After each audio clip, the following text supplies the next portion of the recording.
The federal debt ceiling. It's a looming catastrophe. It's a bargaining lever. It's a crisis averted. It seems like a never-ending cycle. So what is the federal debt ceiling anyway, and why should you care about it? Let's start with how it works. The government spends more money than it takes in. It's done this off and on since the country was founded. But now it's doing it more than ever. In each of the past 4 years, it has spent over $1 trillion more than it took in. In February of this year, it is projected to collect about $215 billion in revenues and pay out $460 billion. The government borrows to make up the difference by selling bonds to investors around the world.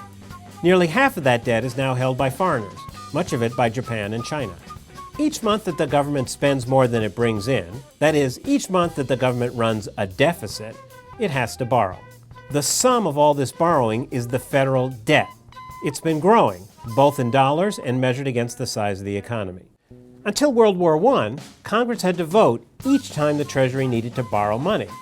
To give the Treasury more flexibility, Congress switched to setting a ceiling on the debt in 1917. When the debt bumps up against that limit, Congress, often with a lot of shouting and bargaining, votes to lift the ceiling. And that is where we are now. The government hit the $16.4 trillion federal debt ceiling on December 31st, so Congress suspended the ceiling, allowing the Treasury to borrow what it needs, but only through May 19th. Well, you have to understand the debt ceiling is a strange thing.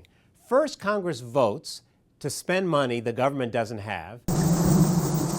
Then it votes a second time to allow Treasury to borrow that money so it can spend.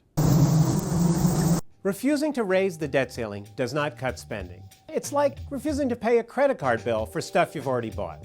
But because failure to raise the debt limit could be so devastating, Congress often does use it to force the president to do things he's reluctant to do. Nobody really knows. The Treasury hasn't been in precisely this position before. But here are some rough guesses. When the Treasury faced similar circumstances back in 2011, it contemplated paying as many bills as it could each day with the cash it had on hand, delaying payment on the rest. Bills would be paid basically in the order in which they arrived. The longer the delay in raising the debt ceiling, the more bills would pile up. Physicians who rely on Medicare payments to make payroll, seniors who pay rent with Social Security benefits, or soldiers waiting for paychecks would be forced to make do without their money for some time. Another option would be for the Treasury to prioritize payments, choose some bills to pay on time and others to delay. But it's unclear whether this is legal or logistically possible, given the volume of bills the Treasury receives each day. Nor is it clear whether the Treasury could or would pay interest on the national debt before paying everyone else.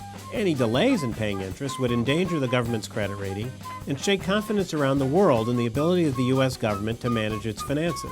That could lead investors to demand higher interest rates for U.S. Treasury bonds, which would cost American taxpayers billions of dollars over time. Those are the stakes. And as the debt continues to rise, Washington faces a decision. Will it come to an agreement on taxes and spending? Will it actually do something to slow the buildup of debt? Or will the debt ceiling come back into the headlines, and with it the accompanying fear that the U.S. government won't be able to pay its bills?